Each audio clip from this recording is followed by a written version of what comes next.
Assalamualaikum warahmatullahi wabarakatuh. Pemirsa YouTube yang budiman, pada hari ini kita kembali bertemu pada pertemuan kelima, yaitu tentang Allah menciptakan seorang Nabi Adam alaihissalam.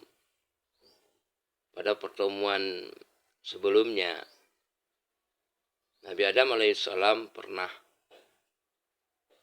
mengucapkan taubat kepada Allah Subhanahu wa taala. Menurut tafsir yang ada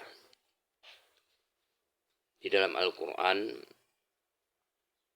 Nabi Adam pernah mengatakan bahwa innahu huwat tawwabur rahim, atau fatalaqqa Adamu min rabbihi kalimatin fataba alaih.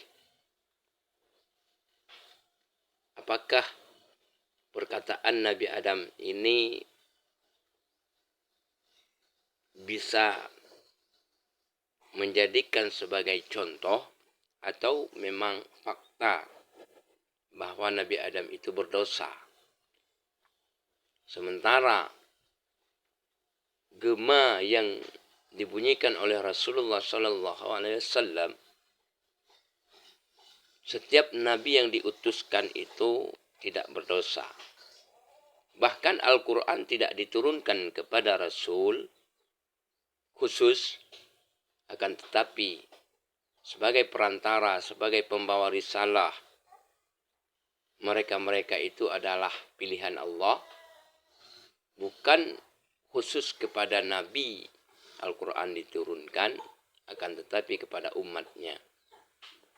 Sesuai dengan bahasa Allah yang ada pada surah Thaha, itu dari awal ayat 1 ayat 2 sudah diceritakan yang bahwa Allah tidak menurunkan Al-Quran itu kepada Nabi, seorang Nabi pun.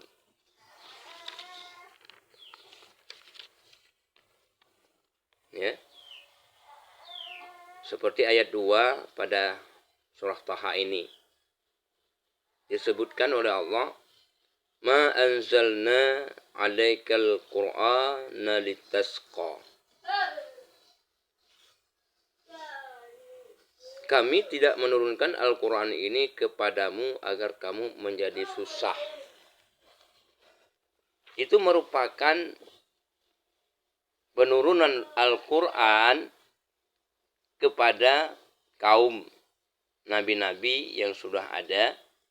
Bukan berarti Allah itu menurunkan Al-Quran kepada nabi. Boleh kita katakan karena itu adalah perantara. Nabi diturunkan Al-Quran melalui malaikat, yang jelasnya sebagai Rasul. Nah, maka ayat yang ketiga menjelaskan tentang untuk apa Al-Quran diturunkan.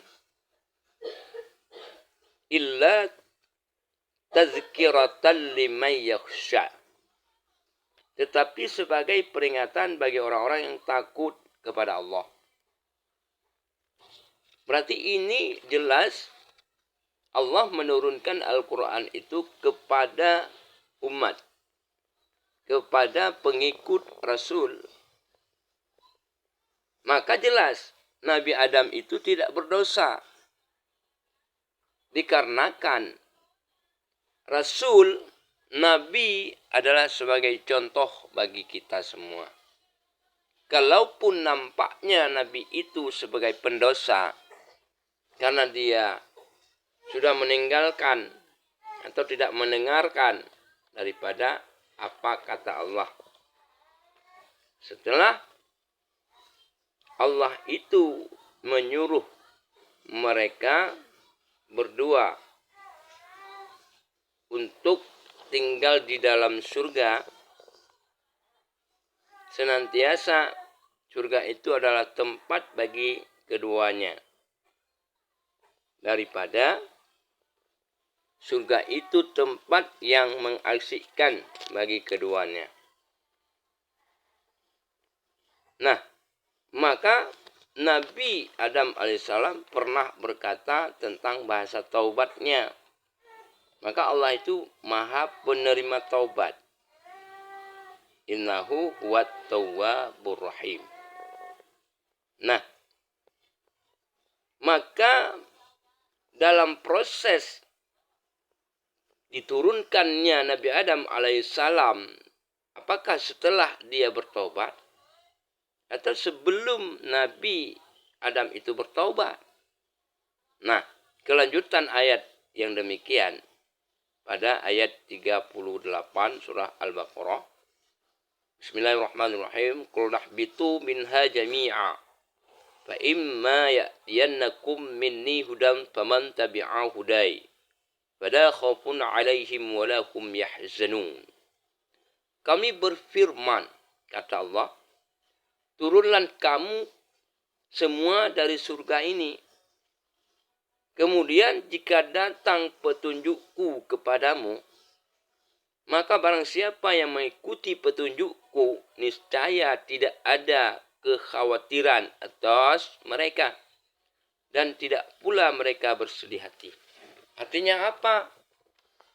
Allah menurunkan Nabi Adam alaihissalam tidak berkenaan dengan dosanya.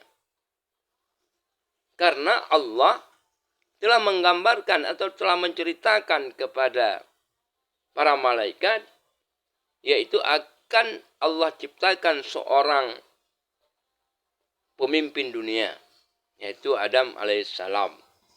Maka apakah yang terjadi sebagai pelarangan, jangan kau mendekati pohon itu atau pohon ini. Nah, apakah pohon ini tidak punya nama? Tentunya pohon itu punya nama. Namanya apa? Maksud di sini dalam terjemahan pohon yang pernah dilansirkan oleh para ulama, oleh para sahabat Nabi, termasuk Sayyidina Ali, ya, Aisyah dan lain sebagainya, itu pernah bergeming. Ya. Pohon yang dilarang Allah mendekatinya tidak dapat dipastikan. Nah ini. Sebab Al-Quran dan hadis tidak menerangkannya. Ada yang menamakan pohon khuldi sebagaimana tersebut dalam surah Thaha ayat 120. Tapi itu adalah nama yang diberikan setan. Bukan nama yang diberikan oleh Allah Subhanahu wa taala. Ya. Karena khuldi itu adalah khalidina fiha abada. Artinya pemahaman setan telah menggambarkan tentang agar Nabi itu memakan buah khuldi yang disuruh makan oleh setan. Karena khuldi itu khalidina fiha abada. Artinya oleh setan menyuruh Nabi Adam alaihissalam agar dia memakan buah khuldi itu agar dia kekal di dalam surga. Itu menurut setan. Maka Allah melarangnya. Wala taqraba hazihi syajarah. Artinya apa? Jangan kau dekati pohon ini. Ketika engkau hendak ingin menjadi seorang pendosa, itu menurut Allah. Dalam proses zalim, ini bisa menjadikan dosa bagi umat. Maka zalim lagi bisa menjadikan mencelakai akan dirinya. Karena di sini banyak yang menggambarkan yang bahwa bisa mencelakai orang lain dan mencelakai akan dirinya. Itu beda. Maka seorang umat Islam atau umat Muhammad bisa berdosa, ada dosa kecil, ada dosa besar. Maka pada Nabi Adam alaihissalam diturunkan ke dunia ini memang penyebabnya karena dia makan buah khuldi. Nah, tentang pengampunan Allah. Bahwa Nabi sudah boleh dikatakan merasa bahwa dia itu berdosa. Merasa dia itu berdosa. Maka dia minta kepada Allah subhanahu wa ta'ala agar diberikan kemaafan Allah subhanahu wa ta'ala. Maka setelah ayat yang 38 ini, seakan-akan Allah tidak peduli dengan taubatnya seorang Nabi Adam alaihissalam. Berarti tidak terpengaruh baik dia makan atau tidaknya. Allah itu tetap akan menurunkan. Nah, satu lagi paham. Ketika Allah tidak mempedulikan Adam alaihissalam dalam proses minta maaf, maka untuk apa lagi ayat 38 ini? Kami berfirman, turunlah kamu semua dari surga ini termasuk setan. Kemudian jika datang petunjukku kepadamu, ini. Ketika petunjuk datang, baik itu malaikat maupun sebuah makhluk yang lain yang datang, yang menyerupai petunjuk, maka barang siapa yang mengikuti petunjukku, niscaya tidak ada kekhawatiran atas mereka dan tidak pula mereka bersedih hati. Artinya apa? Allah tidak memberikan dosa kepada Nabi Adam alaihissalam.